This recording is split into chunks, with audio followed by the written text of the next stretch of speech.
Edition we're live from Manisa about the Sunway Kanda, also live on Kesmi 107.1 in Tamale on W 93.5 in Wa and beyond. This is your election command center, and our focus this evening is on the Ablikuma North constituency, because barely 24 hours to the Ablikuma North election rerun in the 19 polling stations. The NPP parliamentary candidate Naneke Friye has defied the party's directive not to participate in the elections. We'll tell you why. She's been going around campaigning, even though the party, that's the NPP, says they will not take part in this election tomorrow. Stay with us.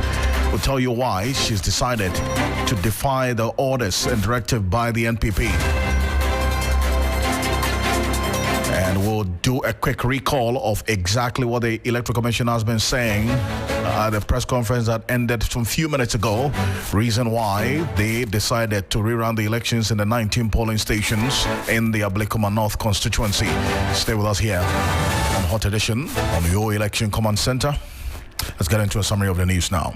Thank you very much, Alfred. The future of Ghana's highly anticipated $100 million Black Volta Gold project hangs in the balance as the Minister for Lands and Natural Resources, Emmanuel Amakofi-Boa, has issued a stern ultimatum to the two companies embroiled in a dispute over its acquisition. In a press release issued July 10, Mr. within 7 days, warning that failure to do so will result in a governmental decision in the best interests of the country. Also, the Central Regional Police Command has arrested 7 individuals for engaging in illegal mining activities at Abra, a community in the Upper Dintra West District of the Central Region. The arrest followed an intelligence-led operation at a targeted site where the suspects were reportedly caught actively engaging in illegal mining, commonly known as galamsey. The suspects have been identified as Latif Abdul Jima, who is 55, Mohammed Bello, 44, George Azu, 52, Kensi Owusu, 23, Samson Afaji, 45, Simon Atato, 21, and Andrews Otu, who is 26. The minority in Parliament has slammed the Minister for Energy and Green Transition, John Abdullahi Jinapor, over plans to implement a 12 to 13-hour nationwide power shutdown for maintenance works. Ranking member on the Energy Committee and MP for Asene Akrosu Manso George Kwame Abuaji described the decision as poorly planned and warned that it could result in significant revenue losses across both public and private sectors. While acknowledging the importance of maintenance in stabilizing the energy sector, Mr. Abuaji argued that the government should adopt alternative measures to sustain power supply during the period to cushion the economy. Lastly, private legal practitioner Moses Amwening has said that the Mahama administration should have been a bit faster in getting the anti-LGBTQI bill passed and signed than it had been so far. He noted that the previous NPP government was voted out of office largely due to how the anti-gay bill was handled. Mr. Fuamweni further said that Ghana should not have abstained from voting LGBTQ rights at the United Nations. He made the point that the government's position must be made very clear. Alfred. Thank you, Christabel. Success. Trevor, small news on 3news.com. Make some time and visit 3news.com. This is Hot Edition here on your Election Command Center. We're also live as well on Kesmi 107.1 in Tamale on W 93.5 in Wa and beyond. Well, guess what? Some very interesting developments in the Ablikuma North constituency, because the New Patriotic Party, a parliamentary candidate for the Ablikuma North constituency, Naneke Friye, has defied the party's directive not to participate in the parliamentary election rerun set to come off tomorrow in the 19 polling stations, declaring her readiness for the polls. In fact, over 6,000 voters are expected to turn up tomorrow in some 19 polling stations in that constituency to determine the winner of the disputed 2024 parliamentary elections in Ablikuma North. That constituency remains the only constituency without an elected representative in Ghana's 9th parliament. This deadlock stems from violence during a collation and the destruction of original pink sheets, prompting the Electoral Commission to order a rerun due to unverified scanned results. Now, while the NPP has criticized the Electoral Commission's decision and vowed to boycott its candidate, Naneke Free, and her team have actively hit the ground campaigning. In fact, they've been campaigning, as they've been describing it, door to door and even at night, knocking on the doors of constituents in the Ablekuma constituency, despite the party, that's the NPP's decision not to take part in the elections tomorrow. Let's hear her reason for defying the party's stance. Yes. And the National Executive said they are pulling out of that election. That is tomorrow. Nobody is. I am contesting. You see my people. You see the way. You see the way there. We are fully prepared. What prepared? What prepared? Tomorrow we are going for this contest. And in the first place, I want to say a big thank you to Almighty God. Amen. For protecting us throughout the 7 months. Yes. We went for election on 7 December, and I won this election with 34,613. My opponent had 34,199. We collated this thing together. My polling agents, their polling agents, we went through all that. And we have now collated 278 polling stations. Those 278 polling stations, I am leading. I am leading with 349.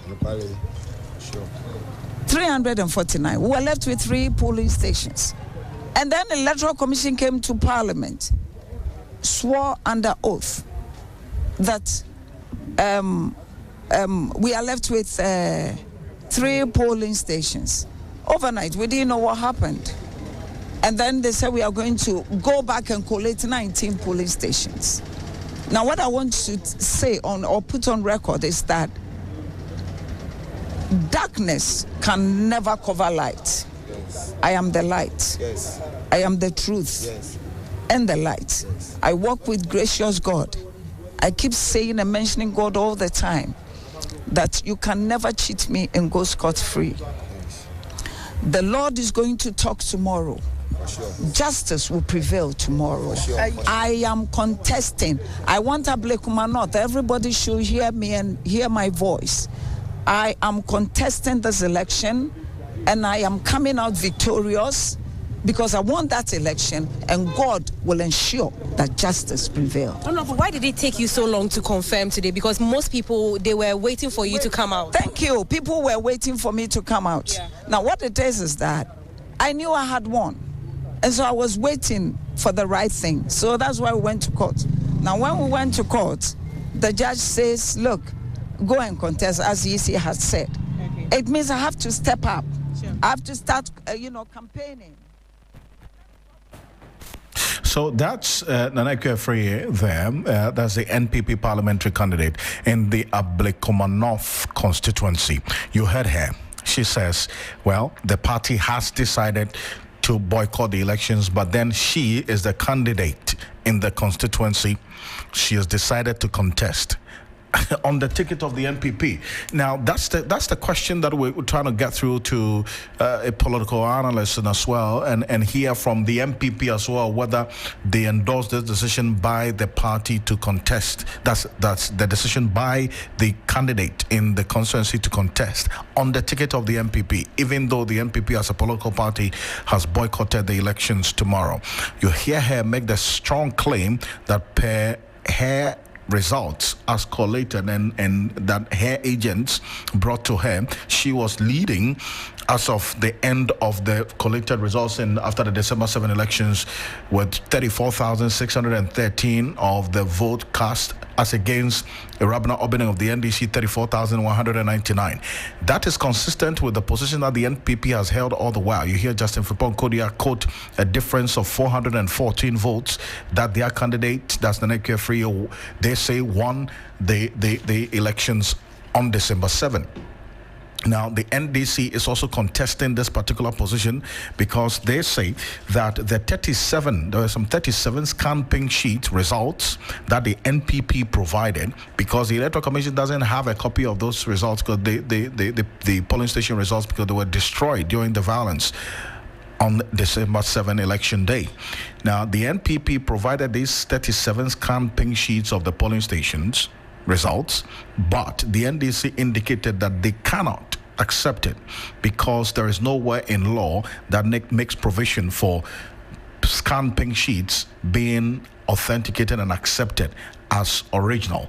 In that true sense of the word, there had to be some deliberation, and from what we understand, the Electoral Commission then, based on that deliberation, there was a compromise that out of the 37, 19 polling stations would have to rerun the polls again, or the elections again, because the returning officers of the Electoral Commission in these polling stations could not authenticate the said scanned pink sheet results that the NPP provided. Now, this is what has led to the decision for the 19 polling stations rerun of the elections tomorrow.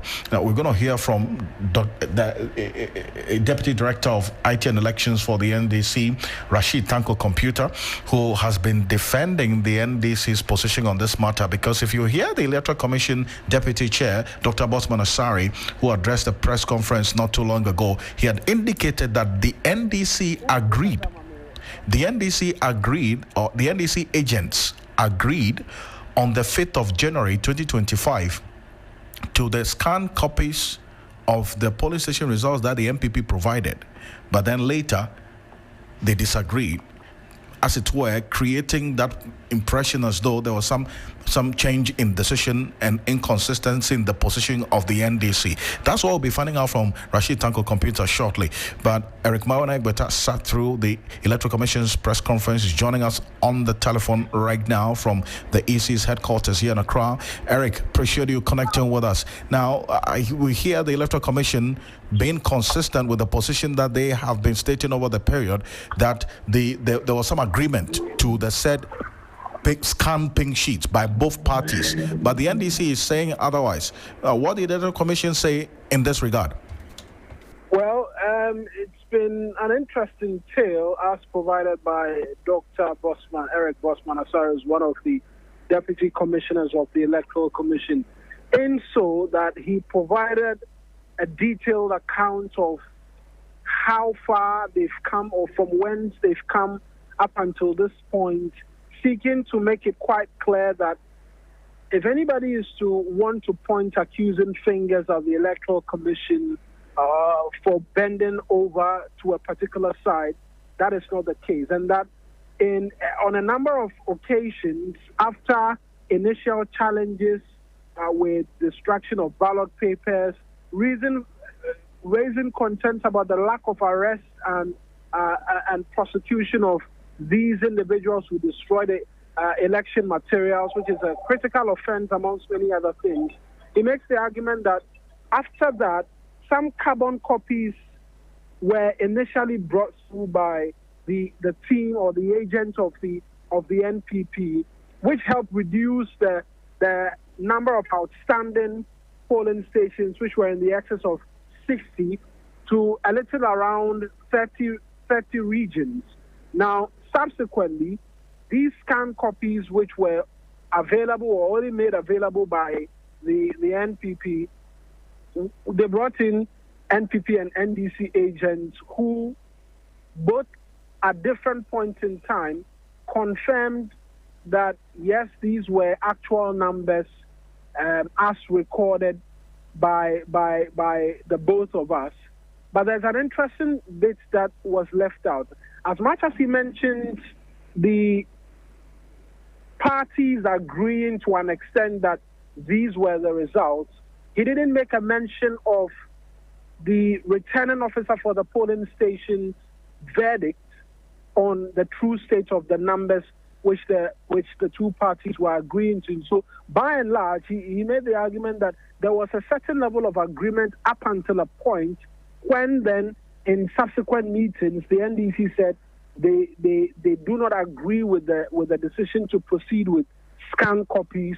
And then he says that out of the 37, a little around 18 or so of them, they are officers, the polling station officers in that respective constituencies, confirmed the veracity of the numbers as captured on on the scan documents which were made available by the NPP. But in the 19, the officials from the Electoral Commission could not verify. So 18, the officials of the Electoral Commission responsible for those polling stations could verify the numbers. But in the 19, they say that they could not verify the numbers, which has informed their decision to now proceed after consultation with the rerun, reason for which tomorrow we're going into that election. And so, yes, there were agreements at some point in time when the scan copies were introduced, but the NDC said they will no longer proceed with these scan copies, and they do not agree subsequently to some of the results from the scan copies, despite the EC's explanation that at certain points in time, their reps who were available had agreed for them to proceed and make headway with the scan copies. And that's the latest we're learning of Alfred. I see. And so now, beyond this press conference, did the Electoral Commission give an indication of the measures and preparations ahead of tomorrow? Well, they mentioned that they are ready. It's just 2 candidates who are going into this particular race, Irabna Obing and then Naneke Friye, the NDC and the NPP, respectively. It's just the 2 of them. A little over 6,000 individuals are expected to vote in these 19 polling stations. From there, they will come to the Greater Accra EC office for collation to continue, and then a declaration made as to who won the election. They are asking the police to protect lives and property and ensure that the voting process as well is fair, and to afford all the individuals who will be coming out to vote the opportunity as well to vote. That's pretty much all of the details on preparation that was made available to us. Obviously, we weren't given the opportunity to ask questions as well. Great stuff. Eric Mahona, we appreciate you as always, and bringing us up to speed with the Electoral Commission's press conference not a few minutes ago. He is a man on the ground, and he will be in the Blakuma North constituency. Eric Mahona Egbeta there. Thank you so much for the update. You're still live here on Hot Edition on 3FM 92.7, also on Kesme 107.1, in Tamale on W93.5 in Wa and beyond. Now, we understand that prior to the Electoral Commission's press conference a few minutes ago, there was an exercise at the Electoral Commission's Greater Accra Regional Office, and Noble Crosby Annan, my colleague, was there to observe the entire process, exactly what happened there. Noble, tell us, what happened at this EC Greater Accra Regional Office earlier today? Well, Alfred, so this is what they call pre-collation, and so it's involved the political parties, the NPP and the NDC's representatives, as well as the Electoral Commission. What happened was that the 262 polling stations that have successfully been collated, that were successfully collated in the 2024 elections, because there's an addition 19 coming, they just wanted to go through it again. So 262 polling stations with results available. Electoral Commission officials, NPP and then NDC all agreed, and the pre-collation happened. So if you like, a recount or a recollation before this new 19 polling stations that would have their elections rerun tomorrow. So if you add the 19 to the already pre-collated 262, they will get the full complement of the Ablekuma North constituency's polling stations, and that's 281. So the Electoral Commission officials were there, Banu Bio was there, Rashid Tanko Computer was there, as well as representatives from the NPP. I should tell you that this was an exercise that the media was not allowed to cover, but of course we pitched camp around to get to know what the mood and the atmosphere was. We spoke to Rashid Tanko Computer. That was before the collation ended, the pre-collation ended, and we could take a listen to him, and this was somewhere around 242 polling stations out of the 262, and these were his words, Alfred. Well, we are here to do what we call pre-collation of the Ablekuma North election. Remember, the issue that came up was about 37 polling stations. Initially 62, 25 was taken out because they were carbon copies. Then later on, 18 was taken out because the presiding officers came and authenticated them. And so what we are doing now is to extract the 262 results from the initially collated and then take out the 19 polling stations which are for tomorrow. And so that's what we are doing here. Interestingly enough, our opponents who came out publicly and declared that they were not contesting, they were not going to participate in the rerun, send their party agent. Two of them are with us here to do the collation. It means they are vigorously participating. As of yesterday, I indicated that the NPP were not boycotting the thing. They were doing a lot of underground work. Just doing media propaganda that they are boycotting. And today they have been exposed. They are all over the place. And their agents are here with us doing the collation.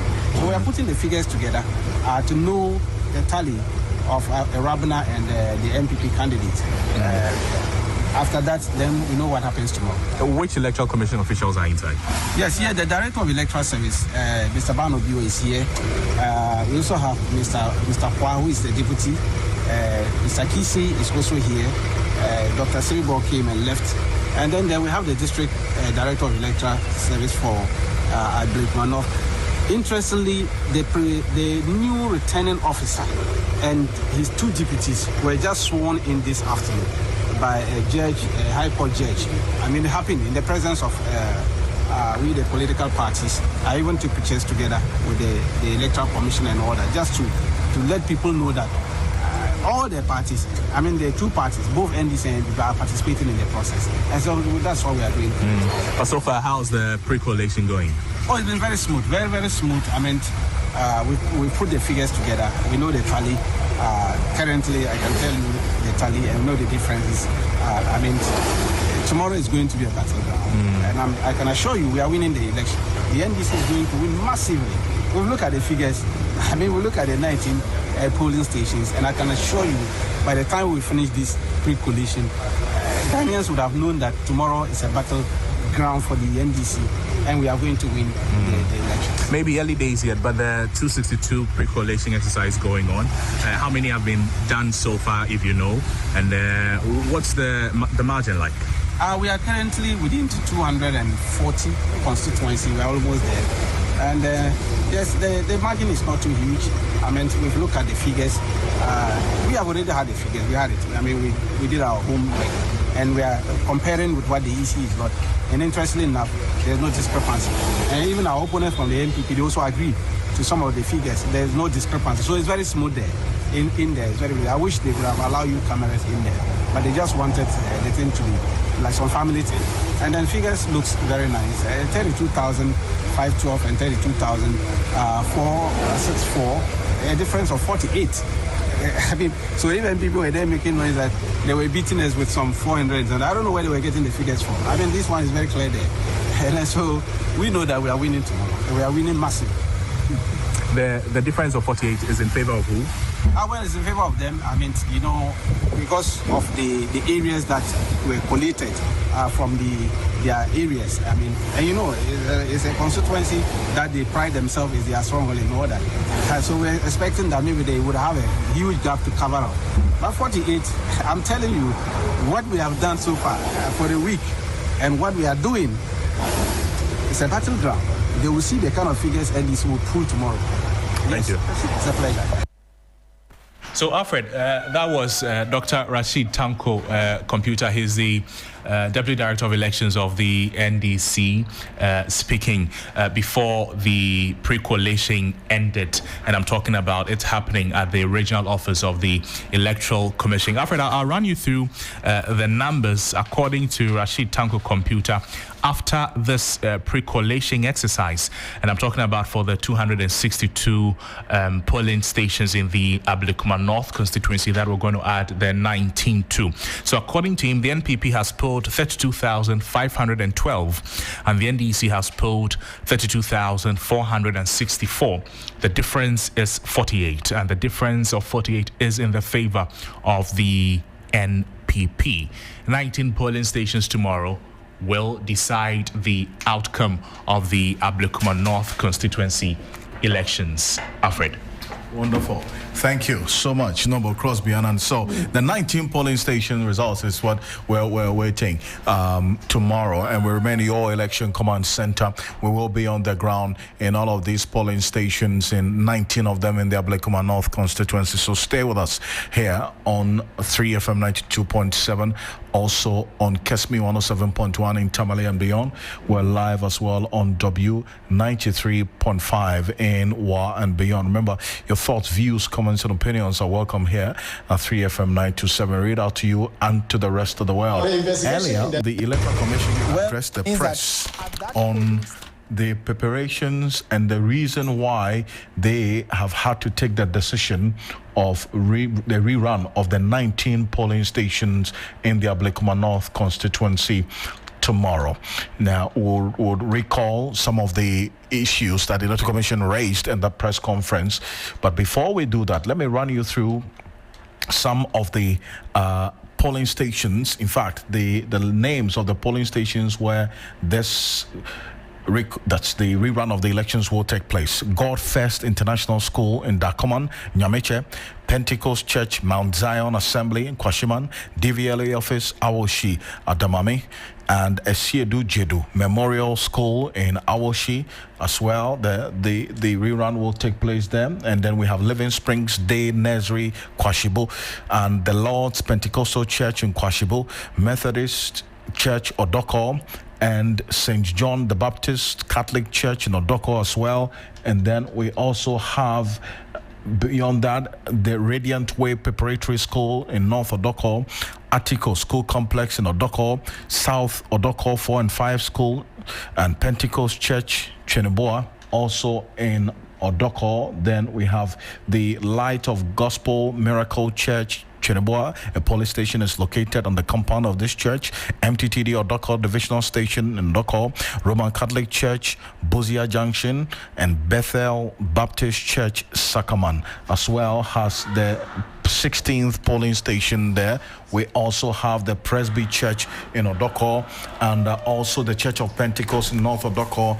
And finally, the Church of Pentecost as well has about 4 polling stations located on that particular compound of the church. So these are the 19 polling stations up for grabs tomorrow to complete the entire exercise on who will represent the Ablekuma North constituency in this 9th Parliament.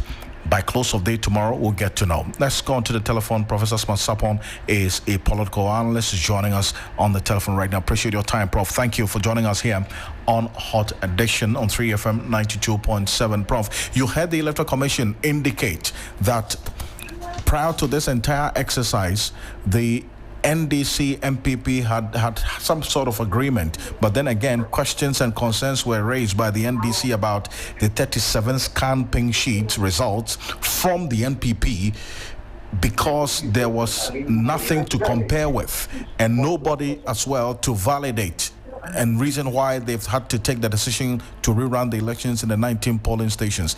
How did all of this play out to you, hearing the Electoral Commission and the explanation why they took the decision ahead of tomorrow?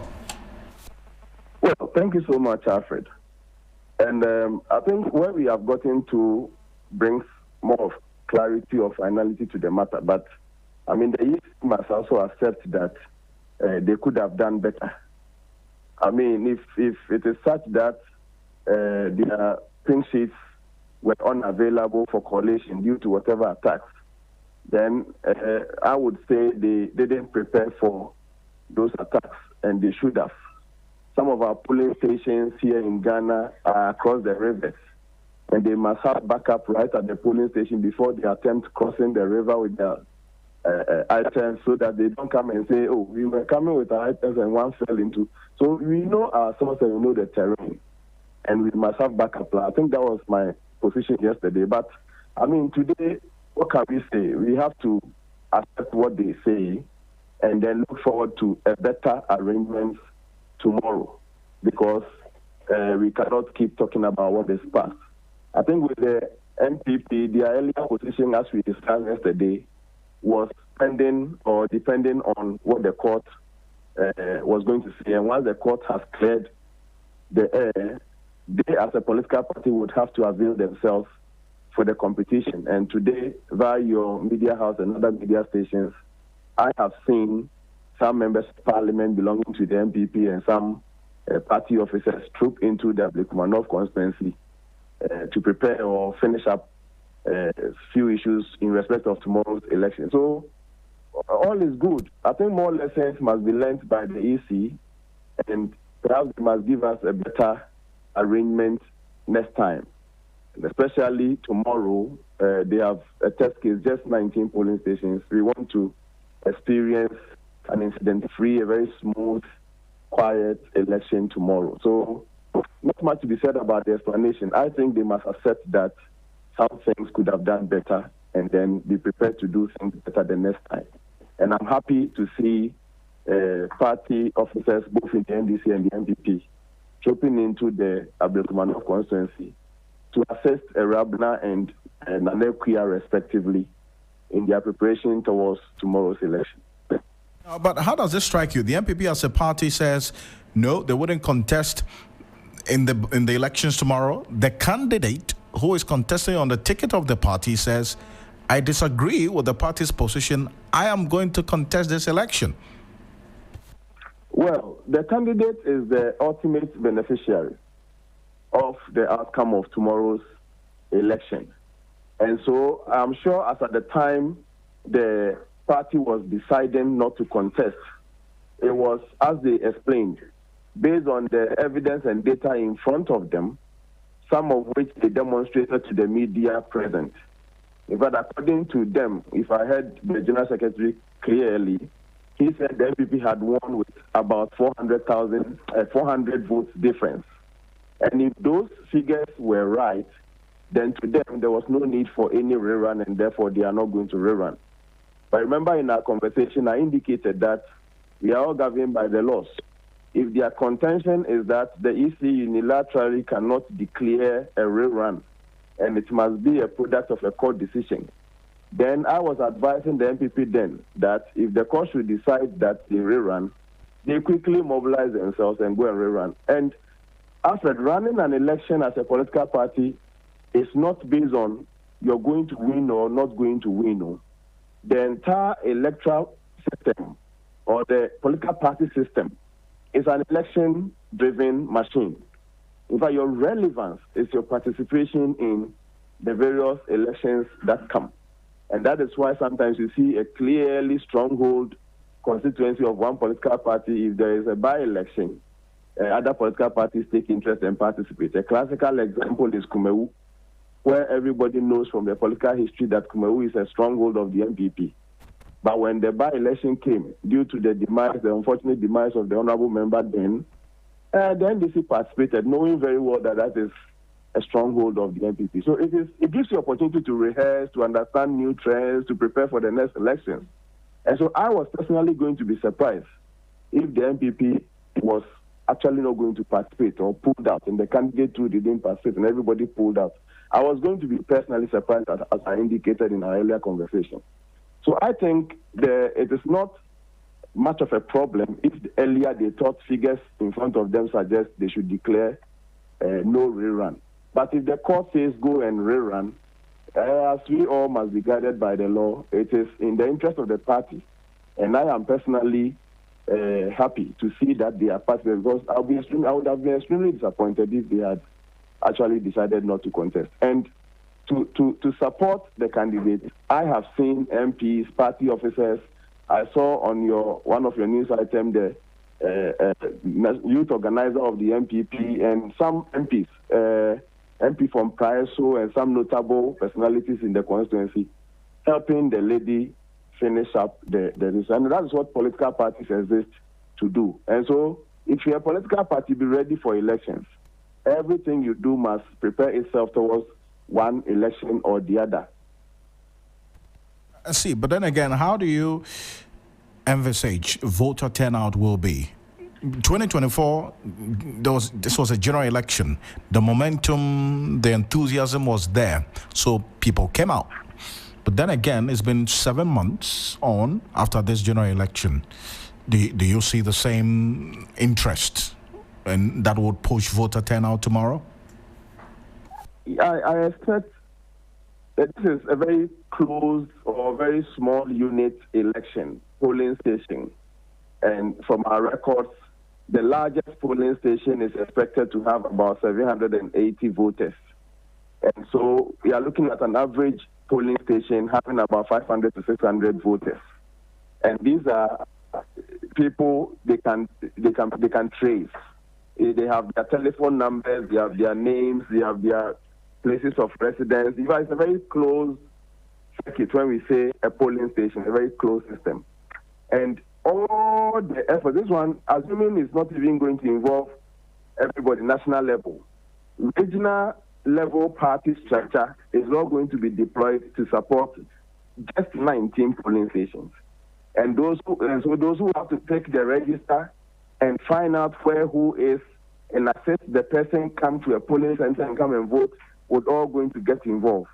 In fact, I am going to envisage that unless persons have maybe died or traveled outside the country, political parties are going to ensure and assist people travel from wherever they are, if they are not currently in the constituency, to come to their respective polling stations and vote. Okay. And it is an exercise they must judiciously perform. I see. Prof, I appreciate your time on this. I know we're with you tomorrow, every step of the way. So we'll continue the conversation. Thank you. Professor Smart Sapong is a lecturer and political analyst. But there was a matter that the Electoral Commission also brought up during the press conference addressed by Dr. Bosman Asari, to the effect that the perpetrators of the violence on their office during the recollation exercise have not been arrested, even though there are videos public capturing these persons who perpetrated the crimes, as was captured on that particular day during the recollation. Let's listen to Dr. Bosman Asari on this one, and we'll have a conversation. To participate in the collation process, denial of involvement of NDC agents in the collation of the 25 scanned pic sheets on the 21st of December 2024, and concerns about the use of scanned pic sheets from the MPP during the collation of the 5th of January 2025. The Commission addressed all the concerns and highlighted the active involvement agents of the MPP and the NDC in all the processes, and the agreement by all the stakeholders, that's the political parties and the Commission, to rely on scanned pink sheets submitted by the MPP. On 28th March 2025, the Commission once again wrote to the Ghana Police Service and informed them about the remaining 3 polling station results which were outstanding, and requested for protection for the completion of the collation. In the same letter, the Commission requested a meeting at the earliest convenience of the Ghana Police Service and the Election Security Task Force to agree on a date for the completion of the collation. At the scheduled meeting on the 10th of April 2025, the Commission was informed that the IGP will be briefed on the meeting. On the 2nd of May 2025, the Commission wrote to the National Election Security Task Force requesting a meeting on Thursday, 8th May 2025 to discuss the collation process. At the scheduled meeting on Thursday, the 8th of May 2025, the Ghana Police Service and the EC agreed to complete the collation process on Thursday, 15th May 2025 at the old headquarters of the Commission. Before the date for the collation, the police and the task force invited the Commission for a meeting on Tuesday, 13th May 2025, and indicated that they had been informed about a pending case with respect to the Ablekuma North constituency parliamentary results at the Supreme Court and to relocate the ballot boxes. However, in the early hours of Tuesday, 17th December 2024, party supporters invaded the premises of the Kwashiman cluster of schools and set fire to the library where the ballot boxes and BVDs were kept. All the ballot papers were destroyed in the process, thereby denying the Commission the opportunity to use the ballot papers to complete the collation. To date, the gentleman who perpetrated this crime, though he recorded his illegal act and circulated it on social media, has not been arrested. On 21st December 2024, another attempt to complete the collation process, 2 25 polling station results were added to the collation. All the 25 carbonized polling station results were received from the MPP. So that's Dr. Bosman Asare, a deputy chair of the Electoral Commission there. And let's have a conversation on this security matter that he raised. And Richard Commodore is a security and fraud consultant. He's also an analyst who's been following the election-related violence over the period. And I thank you so much, Mr. Commodore, for joining us. You're welcome, Alfred. Now, this point and that Dr. Bosman Asare made, specifically concerning the burning of the ballot papers that were stored at the Kwashiman cluster of schools. Until now, we didn't know that this act was perpetrated by party supporters. He didn't mention the specific political party. But if the EC knows this, what would you have expected, at least based on this information? And then also the point he makes that nobody has been arrested, even though the person who did this captured it on video. Definitely, it's a major issue for us when it comes to election-related violence and how statistical we have become in investigating it and prosecuting it.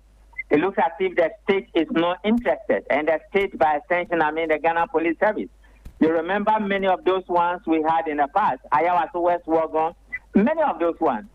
The lackadaisical attitude in prosecuting many of these election-related violence gave the premises to all manner of persons to take the law into their own hands and create damage or destroy property and life. You remember again, on that particular day, it looked as if somebody deliberately set fire or ignited a bomb. And we were all shocked. I was surprised that up to today, the police have not acted. But after, it's a shared responsibility between the police and the election officer, that is the Electoral Commission. In their report, in 2024 election report, they have to indicate some of these things for the media to carry it out.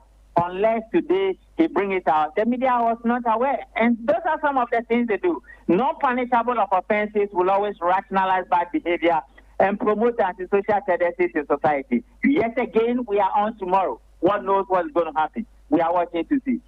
And that's where the concern is that, fundamental question is that the police should also be telling us if the Electoral Commission has reported this particular claim they make, that party supporters invaded the Kwashiman cluster of schools to burn the ballot boxes, isn't it? Definitely, yes. But then again, Dampari is gone. My uncle Yohanu has taken over. It will be interesting to put him before the microphone and to give an update. It should not be an update on the killings of 2020 and 2024, but I think updated version of all the issues that were involved in elections, those that have been resolved, those that are standing, and the steps they are taking to resolve them will be a very laudable idea. And I'm hoping and praying that after this particular election tomorrow, by Monday or Tuesday, a press conference between the police and the election managers of this country will be a lovely thing to watch, so that some of these cases are put to rest. It doesn't look good, and it creates a dent on our image when it comes to elections and democracy. In every democracy, rule of law, accountability, and people being held responsible for their actions is what keeps the democracy going. Other than that, we are creating the premises where anything is allowed, and that might not be looking well for it. No, but and rightly so. And Mr. Commodore, the real concern I have here is that crime has no expiry date, and crime, if not checked, has the high tendency of being repeated.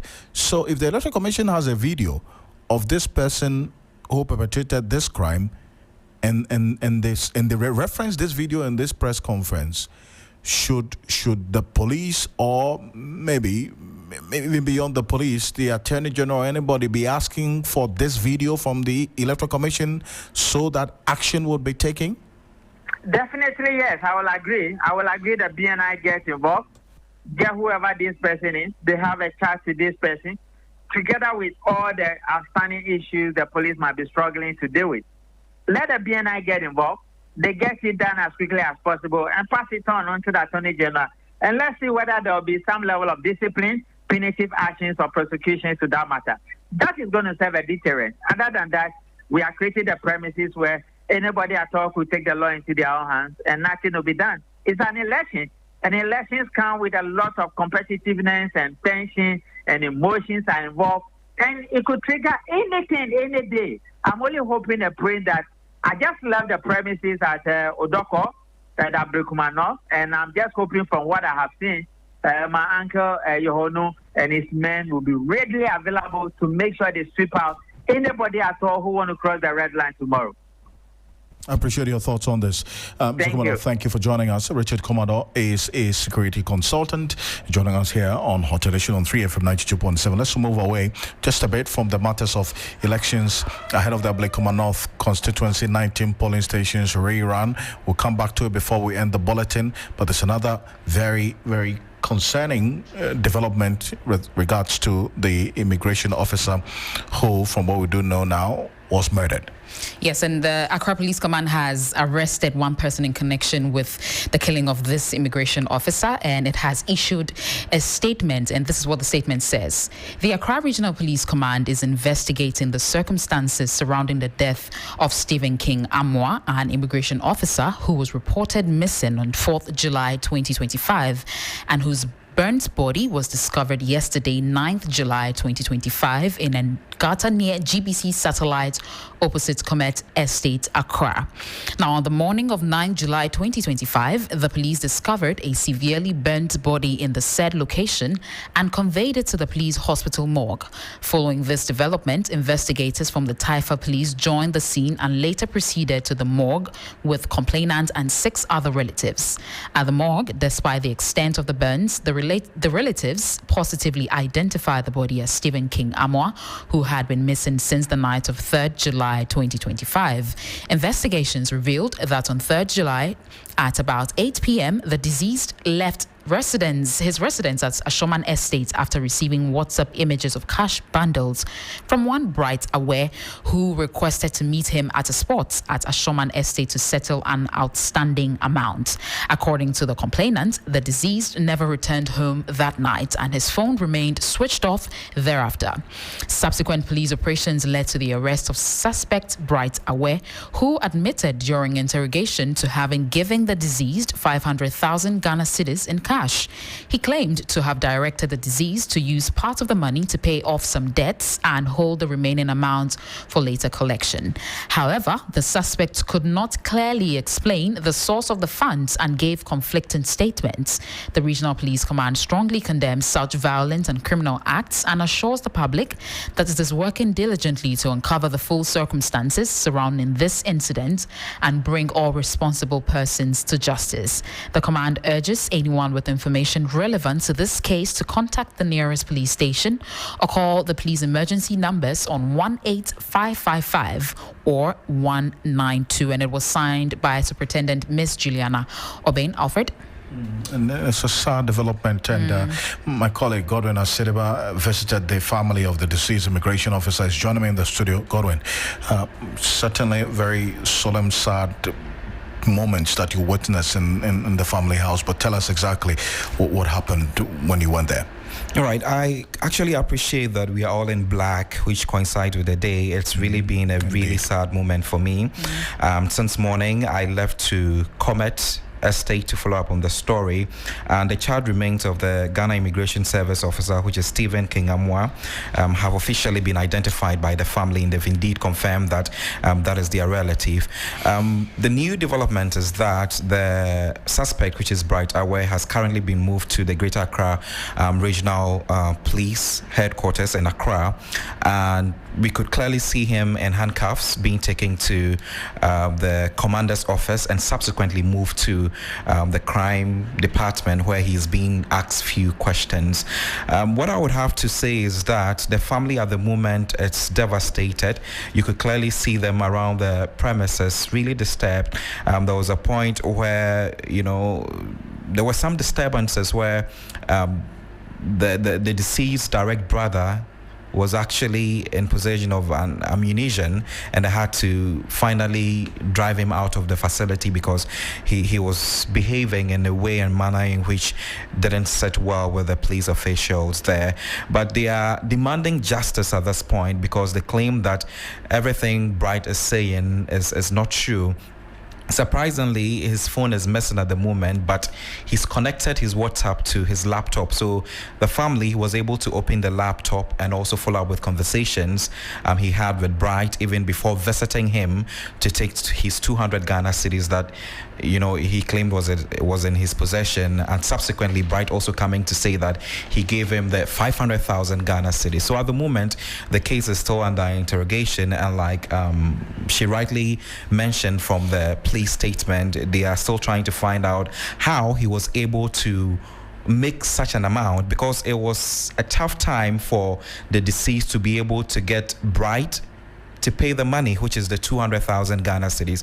So where did he get the 500,000 Ghana cedis that he is now claiming to have given to Bright? So that's the question that we are all awaiting to get answers from.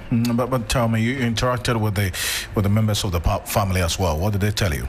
Yes, they raised concerns about the fact that they were able to read chats on his laptop.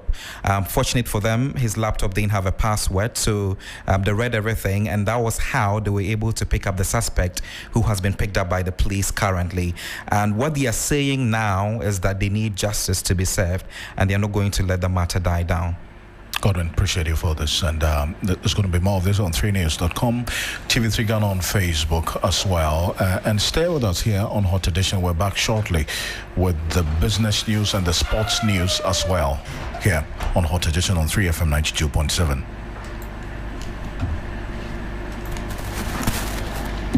Yeah, 2FM 92.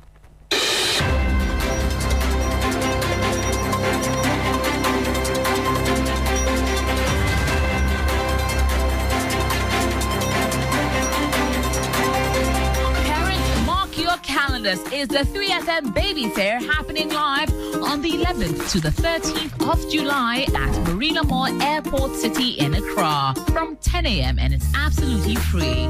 From baby essentials and kids wear to toys, skincare, educational material, and so much more. Shop amazing deals on a wide range of childcare products, all under one roof. Don't miss our sessions with the Ghana Pediatric Society and all the amazing mums with the Mum Circle, a safe space for young mothers to share tips and connect. And there will be fun activities for the kids with our Kids Corner, games for the family, good food, and great vibes all around. To be a vendor, please call 0531 100 927 or 0532 200 927. It's the 3FM Baby Fair, your one-stop event for all your childcare needs. Proudly sponsored by You Fresh Drinks and Fidelity Bank.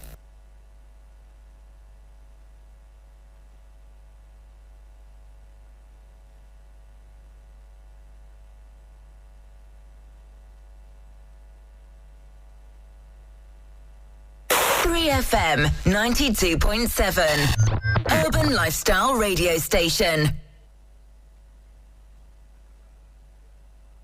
3FM. Join us on Inspirational Gospel Mix this and every Sunday, 8 p.m. to 10 p.m. Get ready for the revolution. What you say now?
Good evening and welcome to the sports segment here on the 3FM Hot Edition.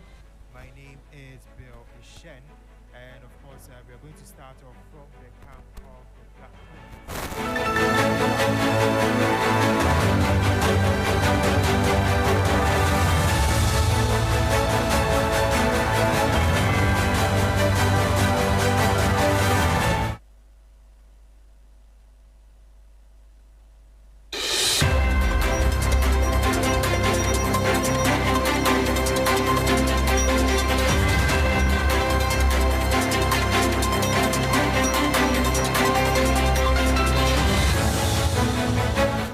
Hello there, good evening and welcome to the sports segment here on the 3FM Hot Edition. My name is Bill Lishan. We're going to start off from the camp of the Black Queens because the Black Queens head coach Kim Lasbiokigren has acknowledged the challenge that the side faces in the upcoming Group C match against Mali at the 2024 Women's Africa Cup of Nations in Morocco. Now Ghana are looking to bounce back from a 2-0 defeat to South Africa in their opening game and are eager to secure their first points of the tournament. We are playing against a good team. They're having especially a couple of good attacking players. So it's going to be difficult and a little bit tricky, I will say.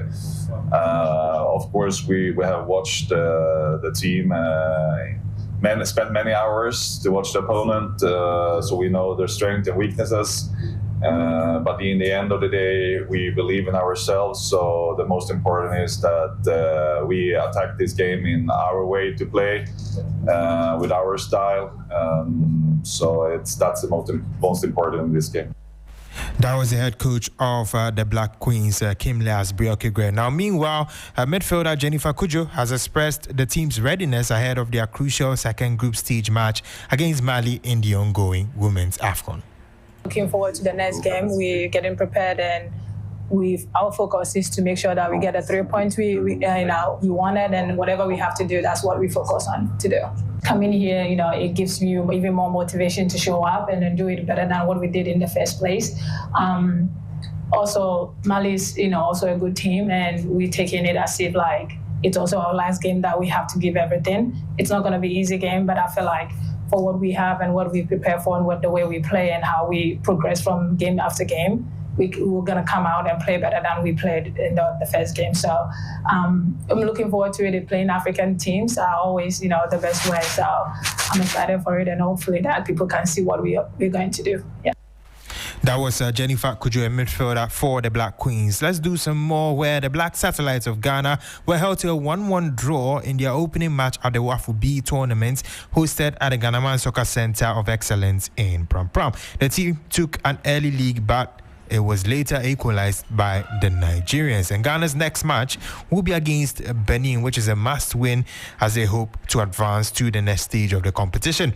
Now, to some foreign news where Paris Saint-Germain demolished Real Madrid by 4-0 in the FIFA Club World Cup semis to book a date against Chelsea in the final. Now, 3 Sports asked some fans to give their reactions, and this is what they said after that match. Okay, so with this Club World Cup, Chelsea already qualifying for the finals, and then now we also have PSG. It's going to be a tough game, but being a Chelsea fan, I can say Chelsea will surely take the Club World Cup. PSG this season, or let me say the last season, they are performing very well. When you look at their set pieces, their performance, being able to qualify for the finals, it's going to be a tough game, but Chelsea can also be the winner for this Club World Cup. Those were fun reactions there after PSG defeated Real Madrid by 4-0 in the semis of the FIFA Club World Cup. Finally, in tennis, Amanda Anisimova reached the Wimbledon final for the first time as American 13th seed, stunned world number 1 Aryna Sabalenka in a gripping 6-4, 4-6, 6-4 game. Now, Anisimova ended Sabalenka's bid for a maiden Wimbledon title with a superb display. And the 23-year-old will be facing Iga Swiatek in the final after she earlier defeated Swiss world number 35 Belinda Bencic earlier today as well. And here is a reaction from Amanda Anisimova. To be honest, if you told me I would be in the final of Wimbledon, I would not believe you.